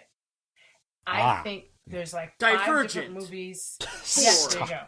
Exactly. Exactly that, but there's a lot of that age group that would love to see an animated movie with like we said with Gwen and things like that. But they also have to think of the younger market, and that's where Peter Porker comes in, and that's where I think a Lego movie could really do well. Now, all of us are grown, and we're still going to watch a Lego movie. But there's a lot of people that need to do something with their kids. They want to take them to see a lot of these movies, and you can't take it. I would feel uncomfortable taking a 12-year-old to see Venom. I would absolutely not take a child to see Deadpool. You know what I mean? Like, there's a lot of movies out now that, even though we're like, oh, that's tame or whatever. Infinity War. Watch all your favorite characters die. Exactly. Like traumatizing these kids. I think there's a lot here for that market, and they're trying really hard to find ways to push toys, to push merchandise. I can see even, since cosplay is so big, I can see even costumes coming out of this. Halloween next year is going to be full of stuff. Oh, it's going to be litty. So I can see it. I can see a Lego movie coming out of this, and I for one will go watch it. Well, sorry, continue. No, I'm saying is I don't think they can. I don't know if they actually can pull it off in terms of licensing and stuff like that. But if it was possible, I would go see it. Yeah, no, I mean, like, I'm not so much like a literal Lego movie, but like the Lego movie-ization, I guess, is what I'm calling it. Like, Gotcha. Where they would spin it off into of a Lego movie. Now, exactly. Yeah, like Spider-Gwen gets her own movie. I don't know. I don't think Peter Porker. I guess the animated cartoon. Peter would be Porker is more- very funny, but I feel Yeah. like John Mulaney not being able to curse is wasted. Or make Yeah. sexual innuendos would be wasted. There was a clip. He was on Fallon, and he shared some not safe for work outtakes during voice recording sessions. Because obviously you cannot cuss in these movies, but he did so in character. It was very funny. Yeah. What was I gonna say? Yeah, I don't know. I feel like this might be like character style wise. I feel like it might be a one shot use, in my opinion. Like I feel like the character style is like the style is very, very cool, and I feel like other companies should take the mantle of it and then do something that has no attachment to other stuff, like a whole new IP, which is very, very hard to do, but in the same style would be really cool, because then you could do a lot of unique things with it. But I feel like doing another Spider-Person movie with this same style which is going to happen anyway. Yeah, they're going to make a sequel, obviously. Yeah, but I just feel like the sequel has to be, like, the characters have to be just as good, maybe better, than this movie, just because the style is going to be the same as it was. It's not new. Yeah. A lot of what made this movie amazing, combined with the action and the style, combined with the action, the character points, and the theming, and like what it represents from the IP, is the style. And that added to this big hype about this movie. When they make the next one, they have to take that into account. Does that make sense, Chris? Yeah, sure. Does that make sense? Yeah. All right. Yeah. No, it does make sense. All right, cool. No, I have no. This is a weird tangent. I have no reference for Ninja Turtles, but they did a Ninja Turtles crossover thing where it was like the cartoons of different decades meeting each other. Which I must say looks more jarring, but that was a thing they tried to do. So I'm wondering if it's I like the Spider-Verse approach better because they are Spider-Ham, Spider-Gwen, etc. They all exist already, but they are reinterpreting them for this movie rather than like trying to pull directly from wherever they came from.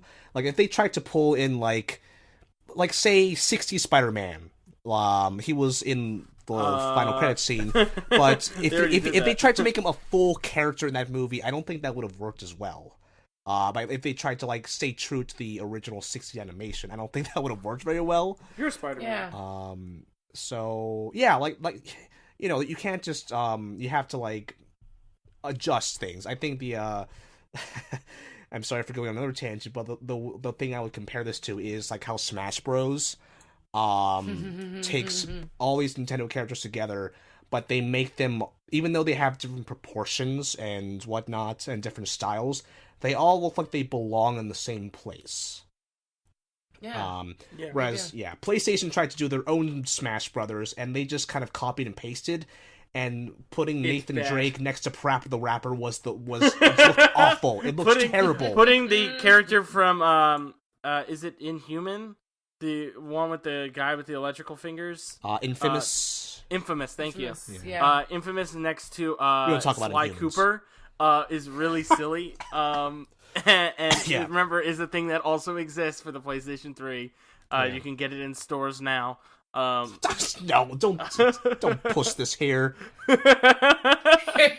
We're not sponsored by PlayStation, by the way. Sega All-Stars. Not yet. We'll see. We're putting it out there. Yeah, but I mean, Spider-Verse like had a very good way of unifying that aesthetic. So I'm wondering if they will if they do a sequel, if they will change the roster, if they'll try to like come up with different animation styles, or I mean, would you watch a full 2-hour Spider-Gwen movie with the Spider-Gwen aesthetic, like that kind of purple neon look? I honestly don't think that would be short answer, no. Longer answer, I think that was just a taste. Yeah. And that they would use that, like, we'd see that purple in the title sequence, and then it would open up to something else. Sure. Like, I don't think we would see that all the time, or maybe that is the view, that is how Miles sees her universe. But in her universe, it's normal. Like, I guess so, yeah. It could not possibly be that for 2 hours. Dear God. Yeah, but you're right, but also I feel like some executive would disagree and be like, make it all purple. She's a girl. Just make it all look like that. Yeah, 2 hours. That's true.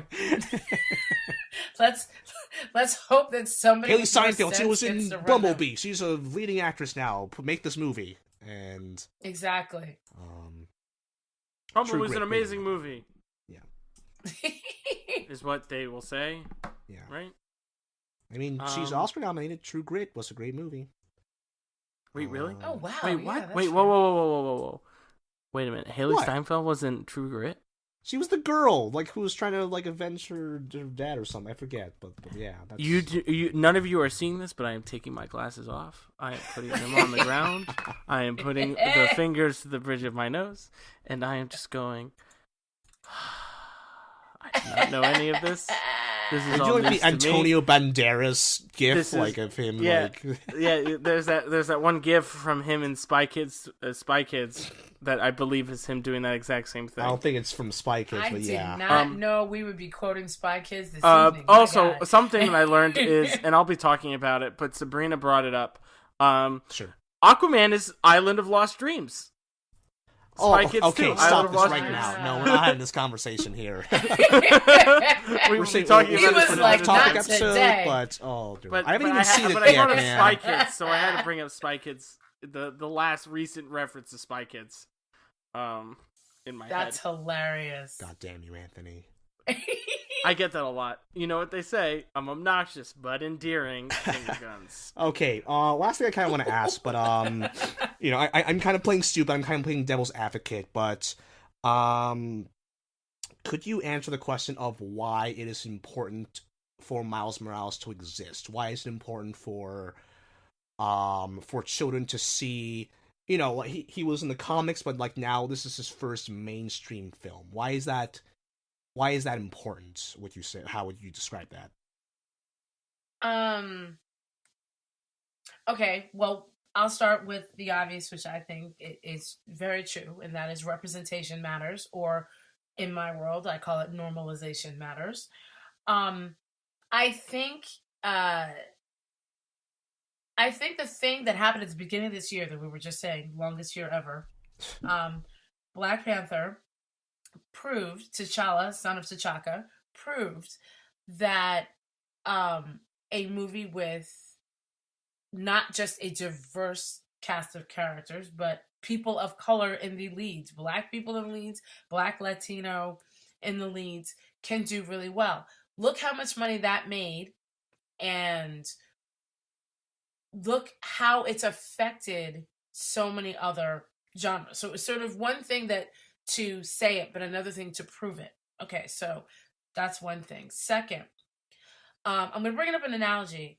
I remember when Ryan Reynolds, I know you don't want to think about this, but remember when Ryan Reynolds starred as Hal Jordan in Green Lantern? Sure. Remember how I'll pretend that actually happened. Yeah. Exactly. Okay, so that movie didn't do well for multiple reasons. But one of the main reasons was Jon Stewart, the Green Lantern, that was in the Justice League and the JLA animated series, was the one that kids had grown up on. Yeah. So everybody was making this Hal Jordan Green Lantern movie out of nostalgia, but their target market didn't know who the hell he was. Mm-hmm. So even though Peter Parker, everybody talks about how amazing, Peter Parker is, and it's an iconic character, which it is. I'm not saying it's not, but the Spider-Man movies are over 15 years old. The ones that like Tobey Maguire started. Yep. So you're looking at an entire generation of people that let's see, Miles Morales came on the scene in the comics in 2006. Even though a lot of people might not know that, like kids might not know that. They'll be 12 right now. Yeah. That's prime. That's prime, It is prime, but look at everything the corporations grab those children's beautiful monies. But they're also, not only are they prime, they're living in a world where like a 12-year-old today is living in a world where their classmates are diverse. They have LGBTQ friends. See what I'm saying? That are out. You know what I mean? Like there are, so even I think the disconnect has been the people that are running the companies are not looking at the actual market that they're, trying to talk to. So it's not strange to have a bilingual or Black Puerto Rican, kid be in a mainstream movie, because that's real life. And I know some people say, oh, well, you live in New York, so it's different. I'm like, no, I've traveled and we're everywhere. So I think it's really important, especially now when we're seeing and hearing every day you turn on the news, and I swear to God, I'm so happy I get paid to read comic books and watch superhero movies because I need it. Yeah. Because reality right now, when you're seeing just violence against immigrants, children put into cages, even kids, like it's frightening to think of what a mother has to tell a child now who's stopped by the police. The police are supposed to be the person that helps you. And, not for many little Black boys and girls, they think that, they could be hurt by him. And I also think that's a very deliberate move, making Miles's father a cop, trying to also say not all cops are out here to kill you. So it's just these are images that need to be seen, because I personally feel a lot of teenagers are dealing with depression and frightening things just from literally looking at the news and dealing with bullying and dealing with everyday, life, because there's so much. It's more than negativity. It's like straight up violence. That is part of their reality, that I think seeing someone that looks like them, it's not just a superhero, but, is trying to figure things out. He's not perfect. It's such a relatable, well-written character. I think it's extremely important that that a character like Miles Morales is seen right now. And I will get down off my soapbox now. No, that was great. I mean, I think the movie captured a lot of that really well. The fact that he's, he doesn't spend much of the movie superheroing. He is just a normal guy who you can kind of see yourself in, and it kind of trying to figure it out. Yeah, and the whole point with escapism and superhero fiction is that it's not meant to make you forget about all those terrible things you're seeing in the news. It's to kind of give you a little inspiration, give you some hope that you can overcome that. Anthony, do you have anything to add? Basically everything that's already been said. I'm just trying to think, because I want to add something. There was something else I wanted to add that was kind of... You sound like thinking is like hurting you right now. You sound... No, I'm just a little far. I was a little far away from the mic. I was leaning back on my couch. Oh, okay. I thought you were trying to have a brain blast. No, I am trying to have a brain blast. Yeah. That's actually the second time I said brain blast today, which is weird. What is it? Give me 1 second. Sure. Well, Chris, what do you think? He's thinking. I don't know. I don't. I feel like everything I would just say is echoing you. But it was really it was really important to me, and I kind of that's just what I kind of centered my review on. My review on, but reminding us that Spider-Man is named the Friendly Neighborhood Spider-Man for a reason. I mean, there have been some bad Spider-Man pieces of fiction out there, but no matter like how good or bad it is, the parts that I always like are when he's just like on the ground and interacting with people, whether it's in costume or out of costume. And there is something so thrilling about this scene near the beginning where Miles is just walking on the street and just interacting with everyone, just being a person. And there was something about that I felt a lot of movies, especially live action movies, just do not capture, I think. I thought Homecoming did a little bit of that. Yeah, Homecoming absolutely did. And even like I talk about how much I hate The Amazing Spider-Man 2, but my favorite scene from that movie is when I think Andrew Garfield's Peter Parker, he saves this kid who's being bullied, and then the bullies run away, and Spider-Man walks home with the kid, and I just love that image. Something I find Miles Morales to be such an interesting character, especially as someone who is not familiar with the comics, because my impression of Miles Morales is that he can't really exist in a vacuum. Like, I feel like part of his character is following the legacy, following the legacy of Ultimate Peter Parker dying. In this case, in Spider-Verse, like, of watching Peter Parker die, which I think is kind of a crazy image to like put in a mainstream movie. Yeah, it was. So the fact that he's lucky in this movie because he has the guidance of like 5 different Spider people, but I assume in the comics he has to kind of go that on his own, and he has to kind of try to follow that legacy, but creating his own path. He's becoming, he's remembering like what the ideals of Spider-Man are, which is something that, like, as this movie reminds us, is something that we should all kind of embody, like just being a good person, while forging his own path to it. And I think that's something really special about the Miles Morales character. I think it's again, like, talking about how escapism is about inspiration and bringing hope. What Peter Parker does for Miles Morales, I'd like to think that the Spider-Man idea does for us, real human beings as a people.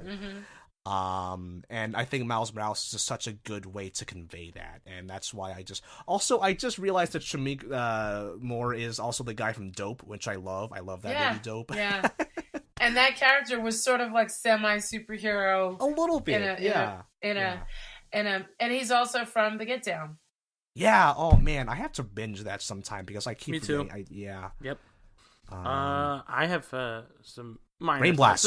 They're more specific notes, but it's like why because you're gonna have those assholes out there. It's like, why specifically Miles? And because like you can't just, because when you talk to those people, you can't just say diversity because that's important, but also you have to tell them the specific parts. But also, so like the specific parts are more of like where you have Peter Parker being more of an awkward person. Miles is more of a nervous person, and more of a shyer person, and you're introducing him into a new scene of people where he doesn't know anyone at his new school, and on top of that, he also has to he's being introduced to 5 other characters from other parallel dimensions that have superpowers. So how his special powers that come to his Spider-Man are very unique and different, but also connect to who he is as a person, which I think is an interesting take to have. That's kind of because I wanted to build on top of everything that both of you said, which were all great and stuff. It's just, I couldn't really think of anything else additionally that was, Also, the shower thought I had today, Miles Morales, another alliteration name, like Peter Parker, Miles Morales. How did you just have that? I'm so stupid. I did not realize that. No, it's fun. Well, what's funny about that is the question that gets asked a lot is, why is he not Miles Davis? It's Miles Davis Morales. Well, no, it's not. He's Miles. Oh, I can't remember what his middle name is.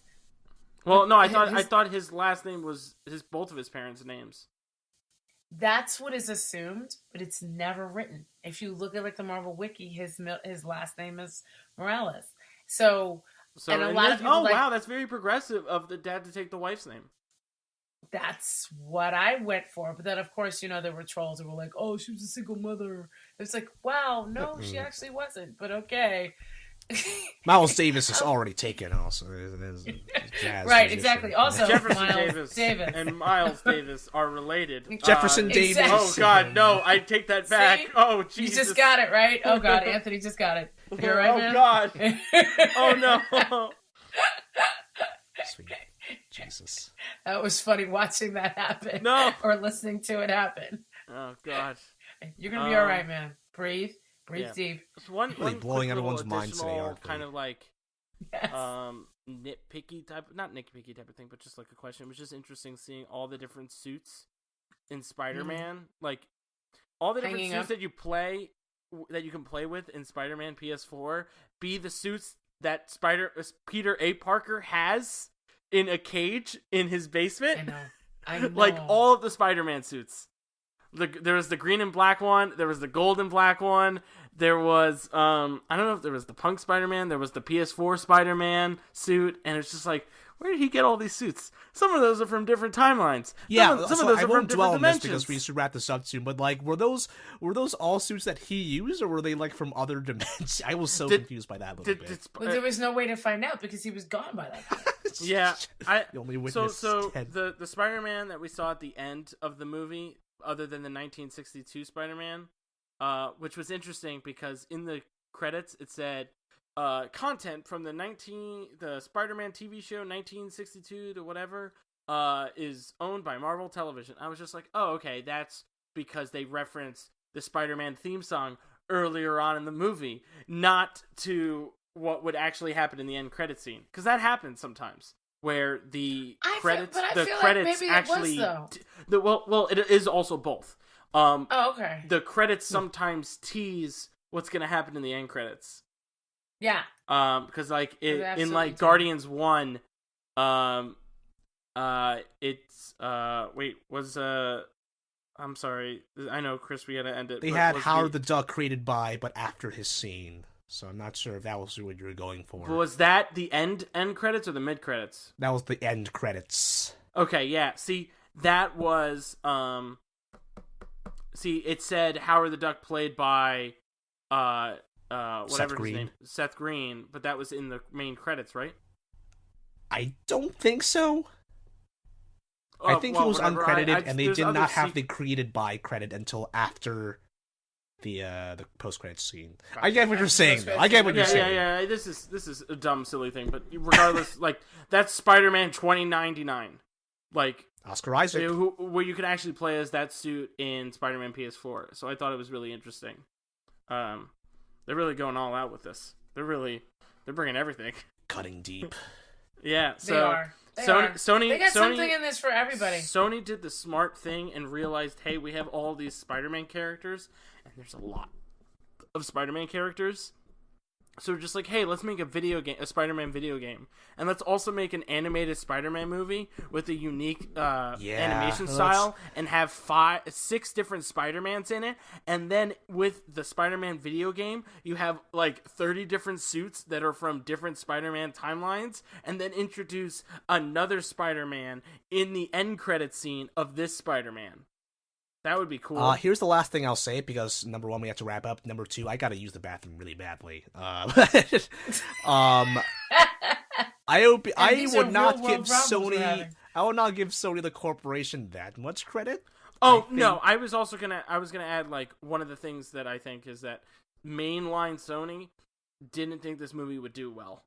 And that's why they had the end credit scene of Venom was a clip from this movie, so that it would get people excited for a movie that they thought people would not be interested in. Possibly, and yeah. Because Sony Animation did the hard work for this.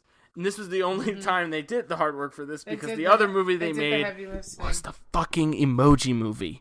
Just want to put that out there. Wow, really? They did the emoji. The people that made Into the Spider-Verse also made the Emoji Movie, so you can't really go down from that. Yeah, I mean, like, Lord and Miller, like, they were not the directors. Peter Ramsey, Rodney Rothman, and I can't pronounce his last dude's name, but like I love how Lord and Miller described them as like the 3 different directors as separating them between the action guy, the comedy guy, and the poet, which I think is kind of cool. But, Lord and Miller, they are animation veterans, and I feel like, we talk about Avi Arad and Amy Pascal as kind of being, like, incompetent executives, which they totally are, and I think they kind of just give a blank check to their filmmakers, and, like, a broken clock will be right twice a day, so, I would not give Sony credit, I would give the individuals credit, and I think that this was a fluke for Sony. This was a this fluke is going for to Sony, go over Avi Arad, and he's going to think, I can make my own Spider-Man The workers did this. The workers made this movie. Well, yeah, I was going to say the animators made this movie. Yeah, absolutely. This does not go to the corporations. This goes to the workers. I'm not being. Sorry if I sound facetious. I'm not trying to be. No, but I completely agree with you. Thanks. The kids love Venom. That's what Avi Arad said. The kids love Venom. The kids love Venom. Kids love Venom. How you do, fellow kids? All right, let's wrap this up. Unless someone else had something else to say. I was gonna say because you have an urgent matter. Yeah. Okay, so you can find me on social media. I'm at Compenderizer. Oh, we're just gonna end it like that on Twitter. We're just gonna end it like that. What? We're just gonna end it like that. So abrupt. No, like final thoughts on the state of the world. Oh my god! Here's the thing, Tony. Here's the thing. I keep notes myself after every episode, and I feel like whenever we have closing thoughts, they always end up being like 30 minutes longer. Like, okay. I don't think we need a love closing this paragraph. movie, I think and we if said you just haven't what we seen need it, to say. sorry we spoiled everything. That's it. I'll put a warning in front of this. Well, the one thing I will say is that I think, even though we have broken it down and talked about the Easter eggs and all these little things, and of course, and yes, I've talked about comics and stuff like that, but you don't need to read the comics to see this movie and enjoy it. You don't need to know a damn thing about these characters to have a good time. Yep. And I just want to, like, anybody who's listening and thinking, oh, I don't know all these things, I don't think I'll get it. You don't need to. I didn't know most of these things. Have a really good time. Neither did I. Yeah, and that's what makes this movie so great is that it's really it's kind of like the oxymoron of the culture of superhero films is that you kind of think, oh, only the animated TV shows can do Crisis on Infinite Earths. I couldn't say that right. But Sony Animation was able to come right out of the gate and do it. And was able to tell a very coherent story about 6 different Spider-Mans from 6 different universes, going through the motions and, teaching an amazing story and telling an amazing story. And that is fucking kick ass. I don't say we should do more massive, interdimensional crossovers like this all the time because that is very bad and lazy writing. But yeah, I think that's cool, and I think this movie is cool. Yeah, that's it. Now I'm done.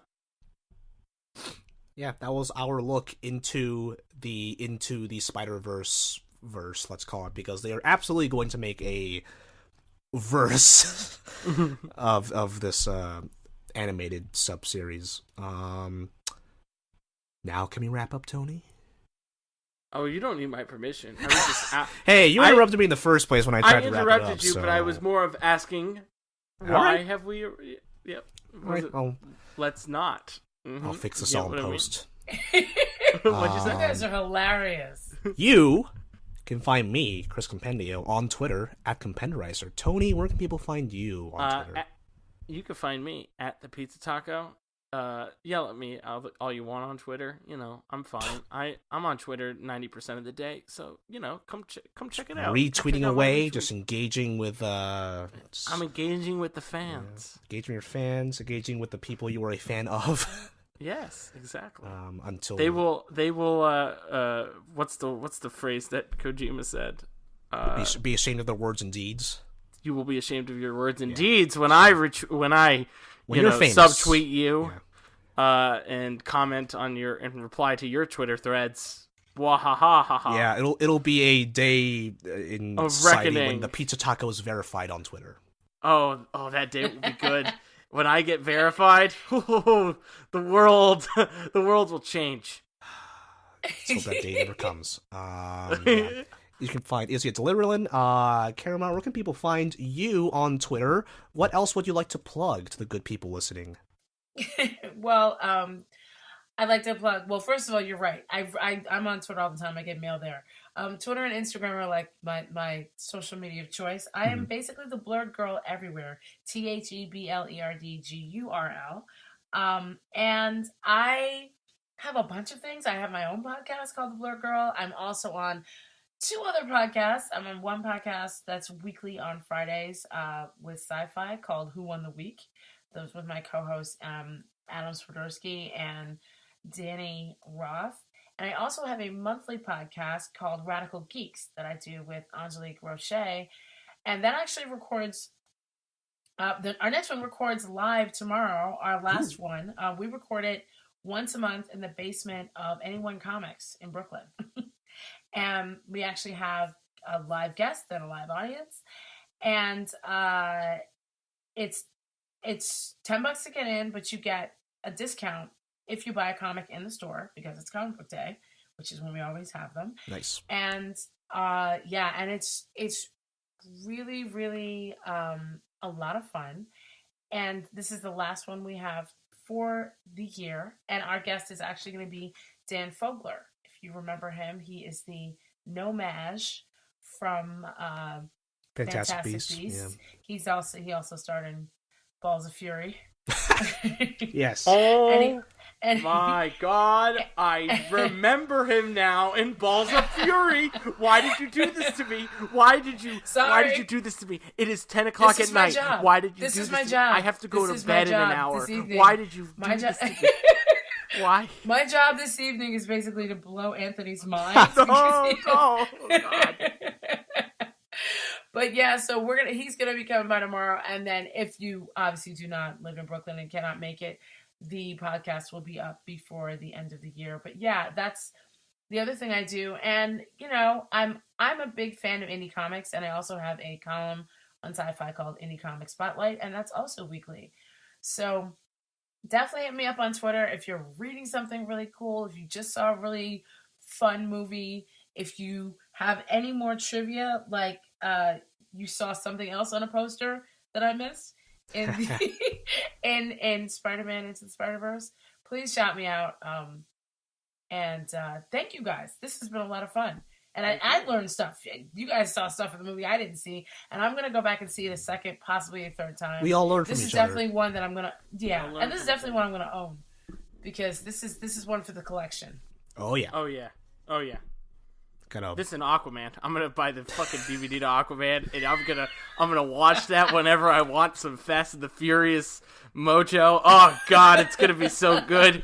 I'm gonna watch that slow-mo scene when they come out of the water and freaking Africa by Toto Anthony, is playing. You will be in charge of this off-topic Aquaman podcast episode, and you're so absolutely gonna do good, but Clearly. bad. It's bad but good. Clearly. I'm gonna rant about it after this podcast for like 30 minutes and record it and then post it for. Well, yeah, I mean I have to use the bathroom first, but yeah, anywho, Izzy's show is at Deliverlin on Twitter, and yeah, we're on Marvel News Desk. Marvel News Desk has a Patreon, and we are going to have our last episode of 2018 the week after this. I should say this is going up Wednesday night, Thursday morning, so I think that Dan Fogler thing will be already have been done by then. But okay, so you might want to cut that part out. Yeah, I'm sure. Whatever. At least they'll know who to expect whenever that goes up. But yeah.